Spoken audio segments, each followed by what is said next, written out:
it's like very surreal to me. I know I don't think I'm a super private person, but my upbringing, I've always been kind of like I want to steer away from it. I want to leave it in the past. I want to move on.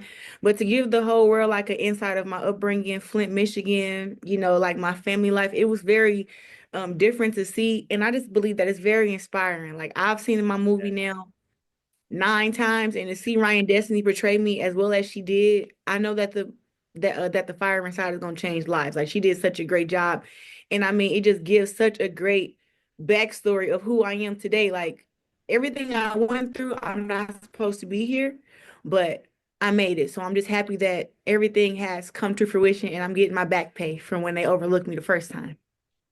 Yeah, have you heard from a lot of people, Clarissa? That's the one thing I was thinking too. Like this thing is going to be really inspiring to a lot of people out there to see where you came from and now obviously where you are. Have you heard from a lot of people who have expressed that to you? It is numerous amount of people. I mean, it's not even like I can say thousands or ten Wow. thousands. There's been so many people that reach out. Little girls send me boxing videos, parents sending me videos of them crying, girls getting back into the gym and working out.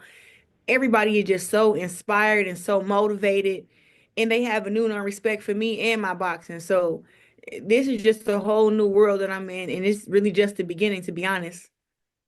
Was it, you said, you leave the past in the past a lot of times. Sometimes it's hard to look back on tough moments in our lives. Was it difficult? Was it painful to relive some of the things that weren't so great in your past? Oh my God, trauma, trauma, trauma. It was very triggering the first time I watched my biopic because being a person who is faithful and who's moving forward in her life and doing better things, it's like you try to put that stuff behind you, like the sexual abuse and the abandonment and being hungry growing up and Yeah. you know just so many things that happen. Even the part one of the most hardest parts for me to deal with watching the movie was when I won my gold medal, which was so important to me and it was so special. How after I didn't get any endorsements and I didn't get any sponsorships.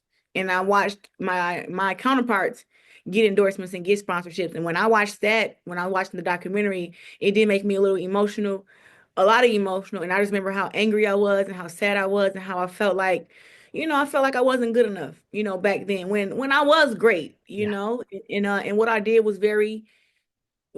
change the world in a trajectory of women's boxing. But back then it didn't feel like that. So it was very triggering to watch. But after, when you kind of accept that God's timing is the best timing, and that if God would have gave me $1 million at the age of 17, I'd be broke right now.